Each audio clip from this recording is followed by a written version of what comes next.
कविता का उपयोग करना बच्चों को तुकान शब्दों वाली लय वाली शब्द या मिलती जुलती आवाजों वाले शब्द, जिन्हें हम राइमिंग वर्ड्स भी कहते हैं, उनके बारे में सिखाने का एक मजेदार और प्रभावी तरीका है। इससे उन्हें शब्दों की आवाजों को ध्यान से सुनने समझने के साथ साथ यह समझने में मदद मिलेगी कि तुकबंदी वाले शब्द क्या होते हैं। तो आज की इस मजेदार गतिविधि के लिए आपको किसी भी वस्तु की जरूरत नहीं है। आज हम एक मजेदार कविता गाने वाले हैं। तो पहले मैं एक लाइन गाऊंगी और मेरे पीछे आप लोगों को भी एक लाइन दोहरानी है, और जिन शब्दों पर मैं ताली बजाऊंगी उन्हीं शब्दों पर आपको भी ताली बजानी है। लेकिन ध्यान रखना है कि मैंने किन किन शब्दों पर ताली बजाई है।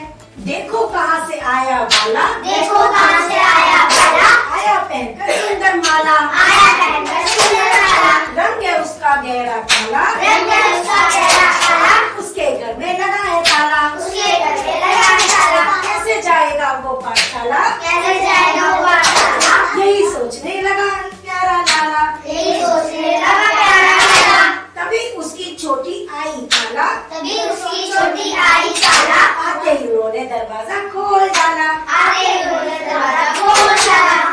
वो कौन से शब्द थे जिन शब्दों पर हम ताली बजा रहे थे?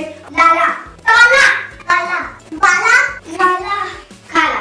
जिन शब्दों पर हम ताली बजा रहे थे, आपको पता है कि हम उन शब्दों पर ताली क्यों बजा रहे थे? नहीं। ये शब्द कविता में 2 या 2 से अधिक बार आते हैं, जैसे काला, थाला। इनका आखिरी आवाज क्या है? ला।